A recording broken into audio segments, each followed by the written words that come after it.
genau. Wäre eine Möglichkeit, hier ist der Hammer und am Ende schiebst du den Hammer zu den Dritten. Ja, am Ende der Sitzung. Ganz am Ende, weil er schließt an die Sitzung bei den Closing Remarks.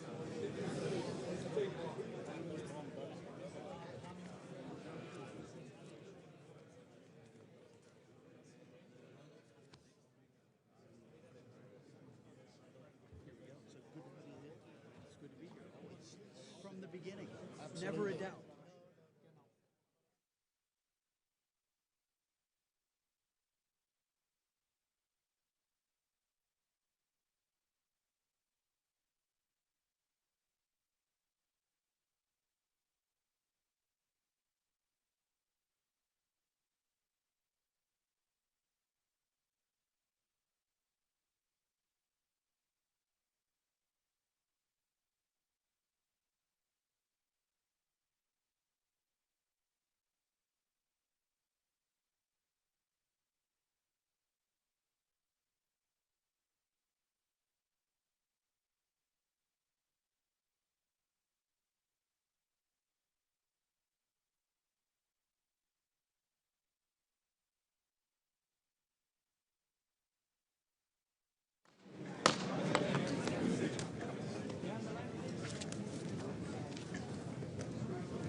So,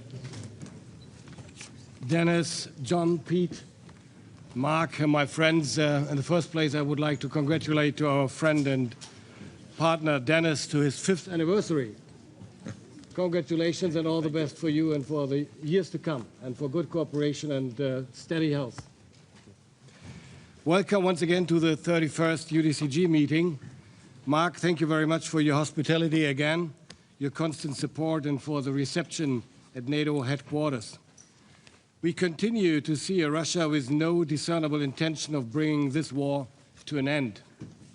Even if Russia has gained some territory, it has paid dearly with enormous losses. An estimated 300,000 Russian casualties since the start of the year is a horrible price for this inhumane and illegal war of aggression. At the same time, we are seeing the brave Ukrainian defenders noticeably delay movements along the front lines. Moscow tries to mask its failures by terrorizing Ukrainian cities with massive air raids and provoking NATO with airspace violations. My friends, we should not allow ourselves to be sidetracked, and we must maintain a clear perspective. Current developments on the battlefield in Ukraine must strengthen, and we must maintain a clear perspective. Current developments on the battlefield must strengthen our resolve to continue our support for Ukraine. These developments show that Ukraine is successfully defending itself. They show that our support is making a difference. Two factors are important for the continued success of our support. Firstly, we must continue to act in a coordinated, unified, and systematic way. Second, we must develop innovative ideas and creative approaches to meet the challenges. Dennis, my friends, you can count on Germany. We will continue and expand our support for Ukraine.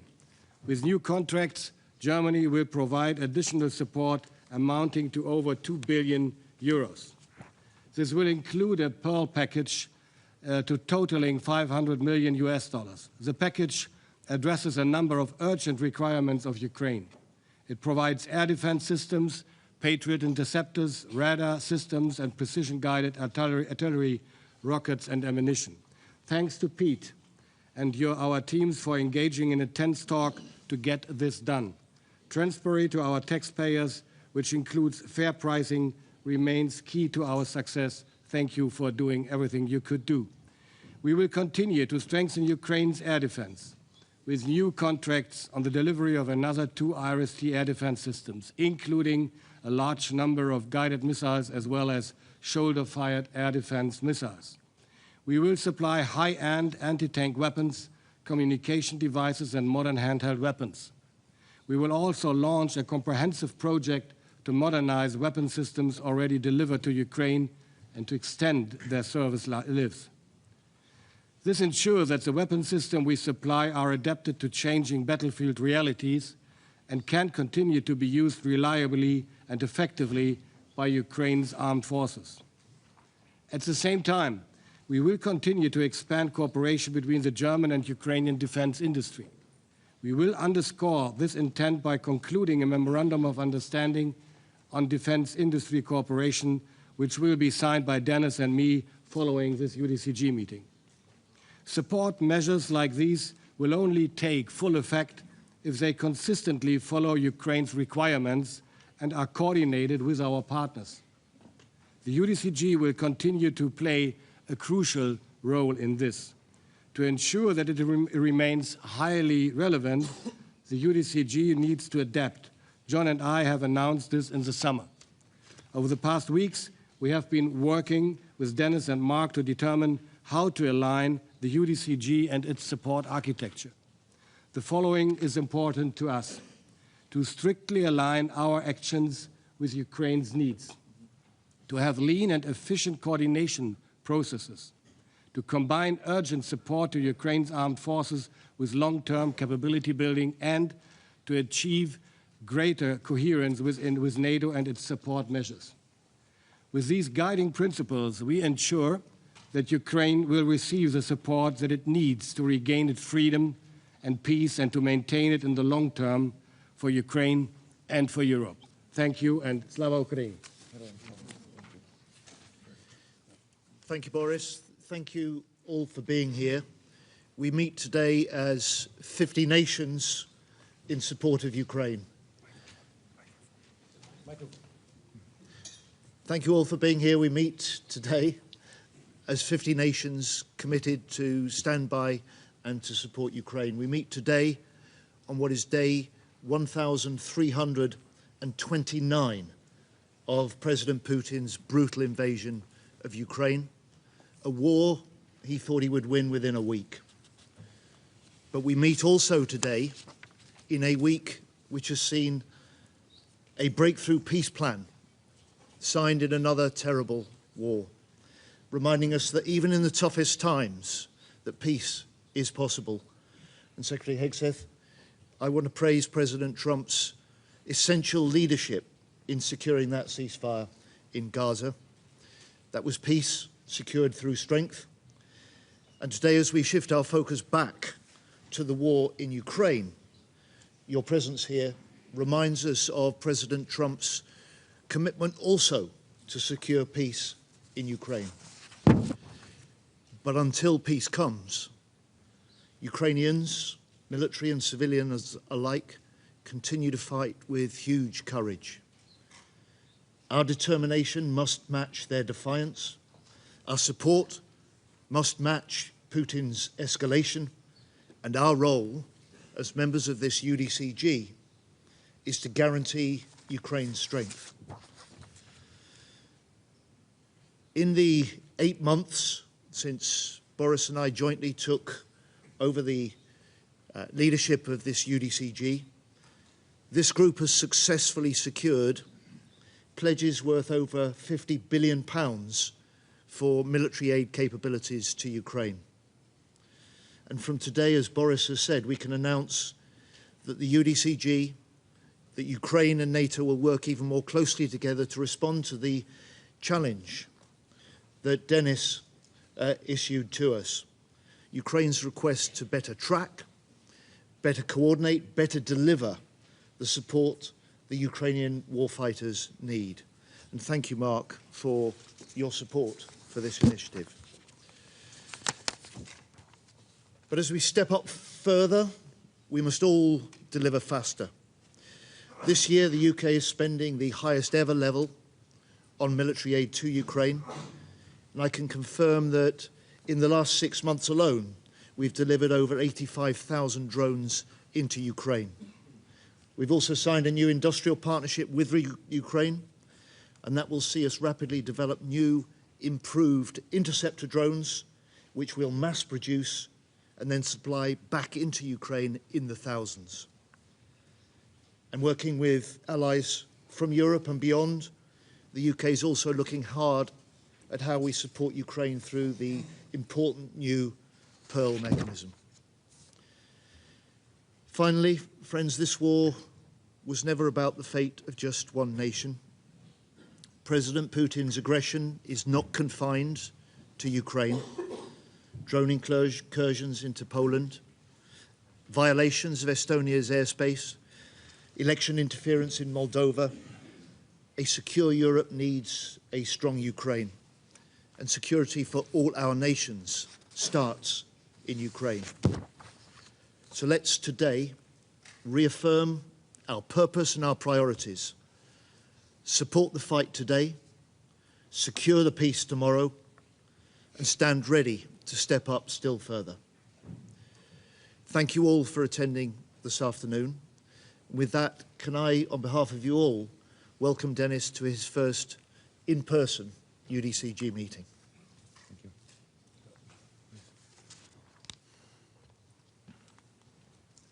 Dear Boris, dear John, dear Pete, dear Mark, distinguished colleagues, friends, I'm grateful to all of you for being here today again and for staying with Ukraine through every challenge of this long and difficult war.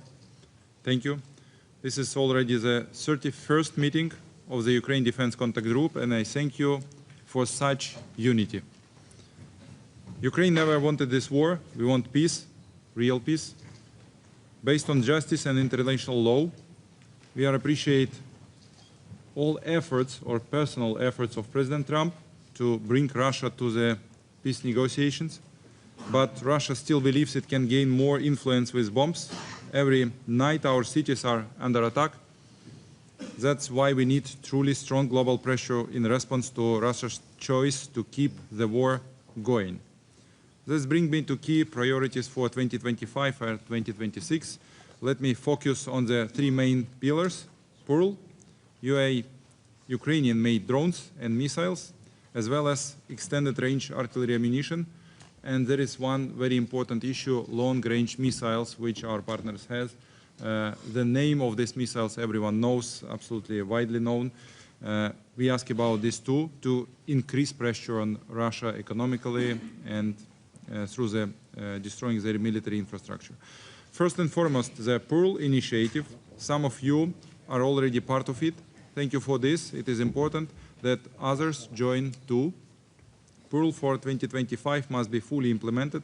We count on your continued coordination and financing to ensure timely deliveries. Funding needs under the Pearl next year will reach $12 to $20 billion. If needed, we are ready to discuss coordination of this project. The next priority is Ukrainian-made drones and missiles. We needed more FPV, ISR, and other drones to hold the front line. We continue to emphasize an urgent funding needs of $4 billion. In 2026, we will be able to build up to 10 million drones if partners commit the necessary funding. These are cost-efficient, fast, and combat-proven solutions. At the same time, our deep strike drones and missiles help us respond asymmetrically to Russian strikes. And again, I will repeat, we also need to combine our deep strike drones with deep strike missiles from our partners, and I argue about this, and we ask for this type of support.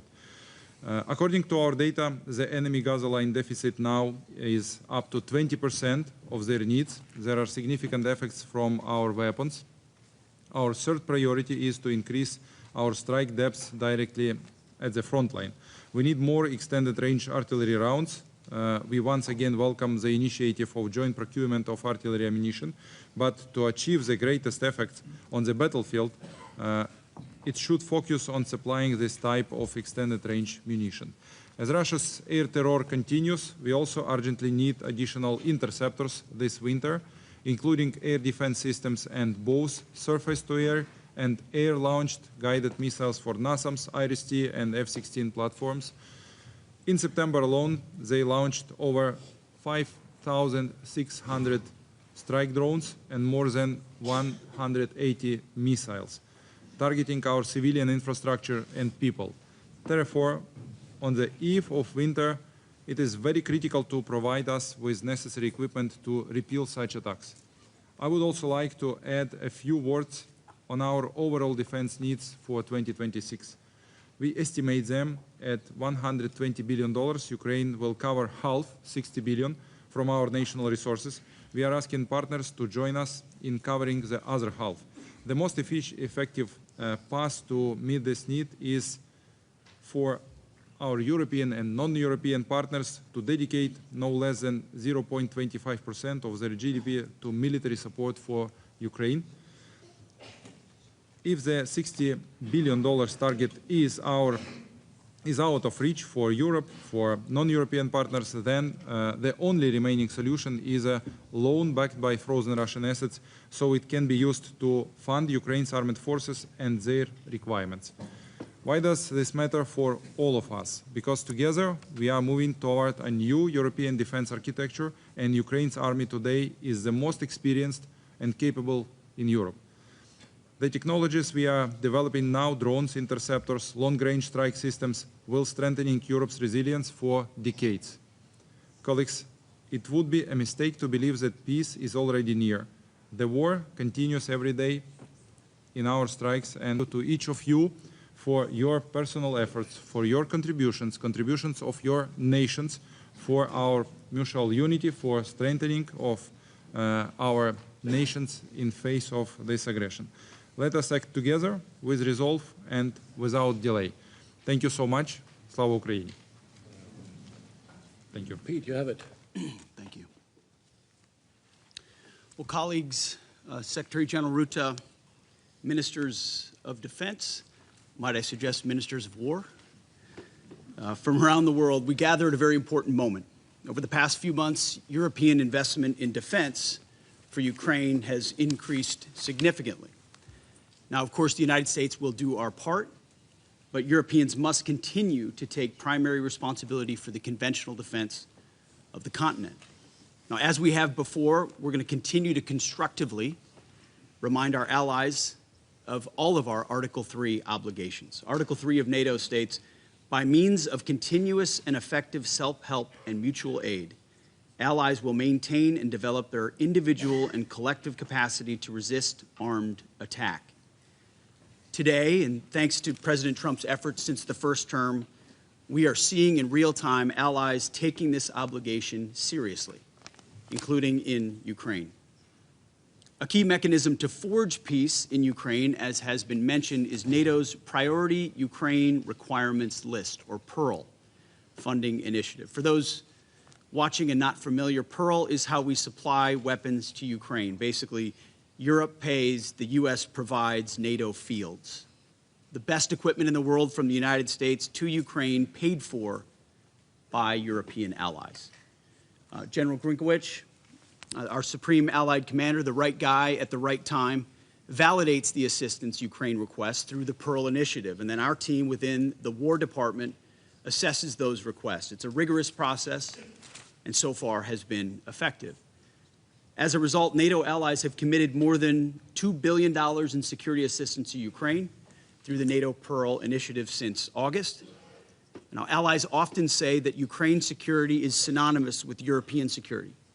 Well, now then, therefore, is the time for all NATO countries to turn words into action in the form of PEARL investments. All countries around this table, no free riders. And I certainly appreciate Secretary Rutte's leadership in this important effort, and all the nations today that we've heard step up. Many more commitments just today to that PEARL initiative, which sends an incredible signal to the world about the commitment. I want to commend allies such as Germany and Poland for their efforts in meeting their 5% commitment, which is being invested in fielding combat-credible forces. I could name a lot of other countries as well, the Baltics and Nordics, that have done likewise, and we are grateful. All countries need to translate goals into guns, commitments into capabilities, and pledges into power. That's all that matters, hard power. It's the only thing belligerents actually respect.